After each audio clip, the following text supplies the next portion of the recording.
Amis de la nouvelle lune, bonjour, j'espère que vous allez bien et je vous retrouve pour la dernière lune de 2020. On finit l'année en beauté vu que ça va être une éclipse totale. Je vous laisse écouter l'analyse astrologique de mon amie Vanessa Chamonal que j'écoute toujours avant de me plonger dans mon journal créatif pour lancer mon intention. Ma première réaction pour cette dernière analyse, c'était encore le lâcher prise, purée j'en peux plus du lâcher prise. Je me suis dit, ok, je vais commencer par coller des bouts de papier. Ça m'aide toujours à me concentrer et je vais commencer par chercher ce qu'évoque le Sagittaire en moi. Donc le Sagittaire, tout d'un coup, le soleil nous réchauffe moins. Il est froid même. C'est l'hiver qui est annoncé. Les plantes s'endorment. Les animaux commencent à hiberner. La neige. J'ai vécu dans une ville où il neigeait d'octobre à avril et j'adore ce climat où tout est couvert de blanc, les toits, les voitures, les arbres. On est obligé de déblayer la neige pour pouvoir se déplacer, un peu comme des fourmis. Tout est insonorisé, le silence, la luminosité de la nuit. Une image me revient en tête, ça s'appelle L'hiver à Aizu de Kiyoshi Saito. Je vais m'en inspirer. Je commence par un petit croquis pour délimiter les différentes parties. J'ai pris du gris de Payne que j'ai mélangé avec du blanc pour éclaircir et j'ai rajouté du gris pour que ce soit moins bleu. Et comme c'est imprimé avec du bois, je me suis dit je vais utiliser un bout de sac poubelle pour imiter l'effet du monoprinting. Je mets de la peinture sur le sac et normalement le froissé du plastique devrait me donner un effet intéressant. C'est pas aussi bien que je l'avais imaginé et je pense qu'il me faut de la peinture qui sèche plus lentement. Donc je passe au couteau à peinture et je pose du gris de Payne avec du vert. Ensuite, je fais des marques avec différents instruments, y compris mes doigts. Et là, je réalise qu'au lieu de penser à la nouvelle lune, je détourne mon attention vers la technique. Évidemment, j'aimerais diriger mon attention vers les thèmes que Vanessa a soulevés, donc je recouvre le tout de gesso et je me dis c'est pas mal comme fond. Là, je remarque que ça a fait des bulles, donc je décolle certaines parties, comme je le fais souvent, et je pose les bouts arrachés à différents endroits. Je me dis c'est un peu comme regarder l'envers des choses. Et je commence enfin à réfléchir.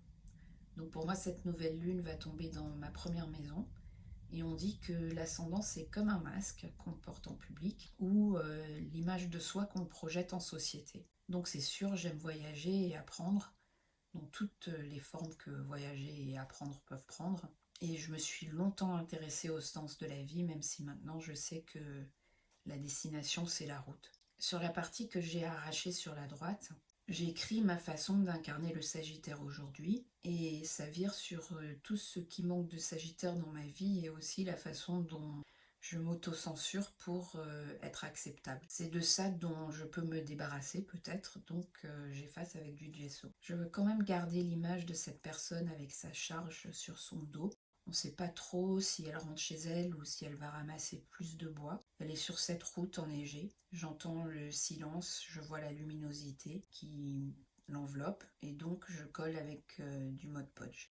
Là, on dirait une personne. Je la cherche un peu. Et puis, une photo de Milena Jesenska me vient à l'esprit. C'est Vanessa, encore Vanessa, qui me l'avait fait découvrir.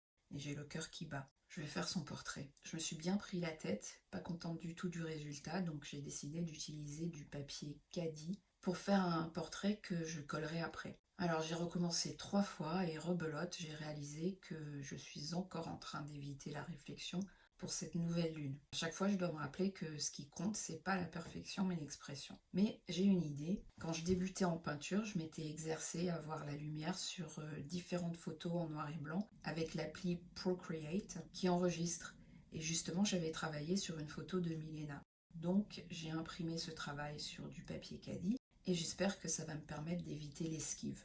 Pour le côté gauche, j'ai pensé à une carte de ce jeu japonais que je vais copier avec de la peinture aquarelle. Pour le bas, je commence par un pastel marron qui réagit à l'eau pour que éventuellement ça donne un gris intense. Du rouge vif pour le haut, ça symbolise bien le feu du Sagittaire et de Mars aussi.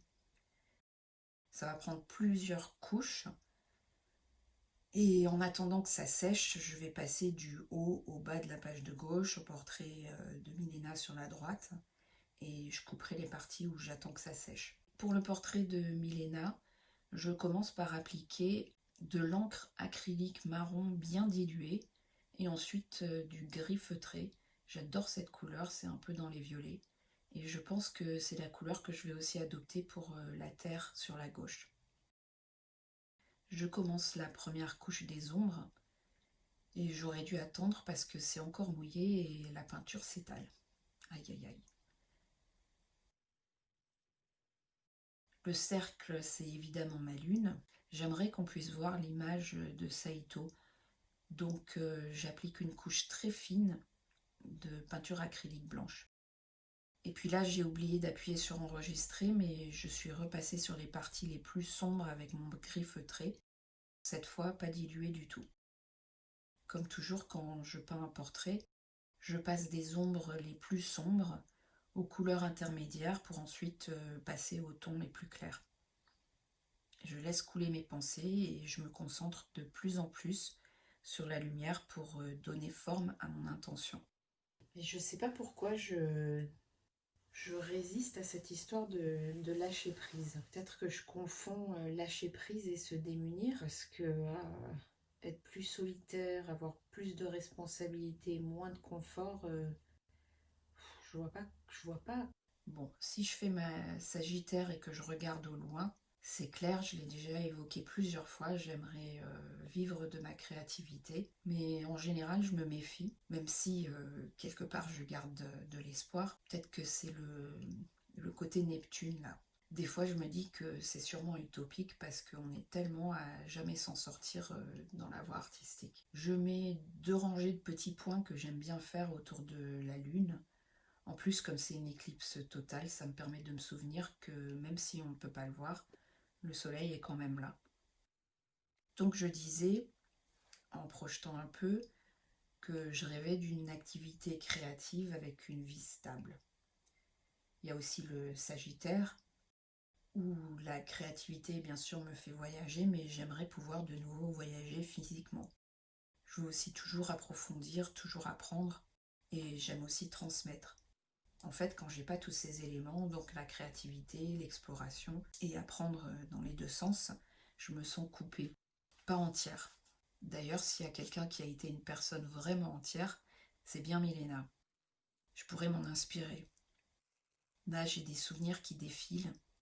En fait, ce travail m'a ramené à une époque qui n'a rien à voir avec ma vie d'aujourd'hui, c'est fou. Le titre d'une colonne que Milena écrivait pour un journal me revient en tête. Ça s'appelait Le chemin de la simplicité. J'ai jamais lu parce que c'était pas traduit, mais je me souviens de l'effet que m'avait fait le titre. Je pense à ce que disait Vanessa au sujet de l'arbre mort qui ne donne plus de fruits. Alors j'ai envie de mettre du blanc autour des branches, faire ressortir la neige par endroits, et aussi l'idée de silence, de sérénité, de lumière aussi. Je viens de regarder sur internet et j'ai trouvé un passage du chemin de la simplicité que je vous lis parce que ça colle avec ce que je suis en train de faire. Donc Milena écrit: Il existe des gens singuliers, des gens qui aiment davantage une rivière, une forêt, une maison forestière et une allée de peupliers lorsqu'ils les voient seuls.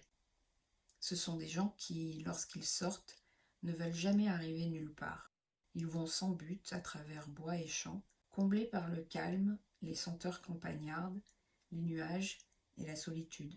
Ce n'est même pas que ces gens ont un sentiment particulier de la nature, car ils se promènent avec le même enthousiasme dans les rues de la grande ville lorsqu'il pleut et que les lumières se reflètent sur l'asphalte humide. C'est avec le même enthousiasme qu'ils observent la nuit les étranges figures que dessinent au plafond les lumières de la ville. Je saute une ligne et elle conclut: J'aime la vie, celle qui enchante, qui émerveille, qui rayonne, sous toutes ses formes, dans toutes ses manifestations, les jours ordinaires comme les jours de fête, en surface comme en profondeur. Yes. C'est un état d'esprit qui m'est très familier, même si aujourd'hui je suis dans une autre réalité. Ça me ferait du bien quelques bouffées de cet air-là. Je pense que je vais garder la dernière phrase pour la coller sur ma page. Je ne sais pas si ça se voit, mais je travaille sur cette page depuis 3 jours. Et j'ai fait un rêve plutôt menaçant la nuit dernière. À un moment, il y a une bouche sous un chapeau feutre qui m'a dit il faut vraiment ouvrir la porte. Et maintenant, le plan du lâcher-prise, c'est devenu clair comme du cristal check. Plus que me sentir seule, c'est être vraiment seule. Plus que me sentir responsable des autres, c'est prendre la responsabilité de ma vie. Et si ça veut dire encore moins de confort, bah so be it, hein. J'écris tout ça sur les lignes noires de la partie grise qui représente la terre, comme si je semais des graines qui vont sommeiller cet hiver. Je plante ma nature.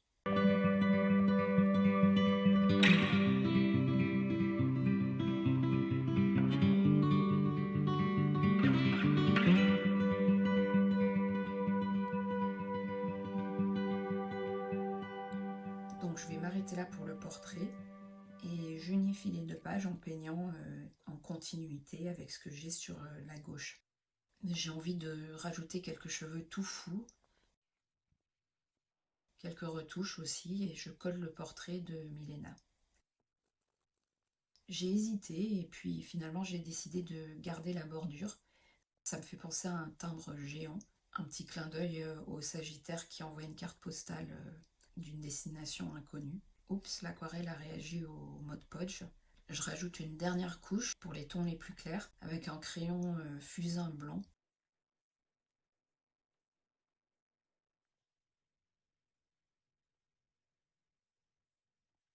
Et je colle la phrase si inspirante de Milena que j'avais préparée plus tôt avec l'encre d'un tampon. J'avais pas fini de mettre du blanc autour des branches tout à l'heure et ça me rappelle la dernière lune où je parlais du négatif qui donne forme au positif, ou les choses qui ne servent plus à rien, qui peuvent me donner des indices sur de nouvelles responsabilités liées à une réalité qui me correspondrait mieux. Et là, surprise, je me dis mais c'est obligé que Saito ait fait exprès. Je vois une femme allongée, vous la voyez? J'aime bien comme elle est fondue dans le paysage, dans la nature. Si vous avez vu ma vidéo sur ma préparation pour 2021 dans mon bullet journal, un de mes buts pour 2021, c'était d'être mieux connectée avec le tout. Et cette femme me fait cet effet.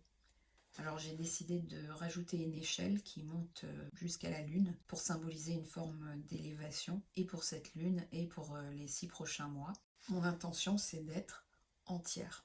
Je m'arrête ici. Quand je fais mes pages dans mon journal, c'est pour lancer mon intention évidemment, mais j'espère aussi que ça vous inspire et que ça vous fait autant de bien que ça me fait à moi. Je remercie Vanessa pour toute l'inspiration qu'elle m'a donnée cette année, et je vous remercie vous aussi d'avoir regardé cette vidéo jusqu'au bout et pour tout le soutien que vous m'avez donné. Merci 1000 fois. Alors je vous souhaite une belle lunaison vers une vie toujours meilleure. Je vous souhaite aussi de très bonnes fêtes de fin d'année et je vous dis à bientôt.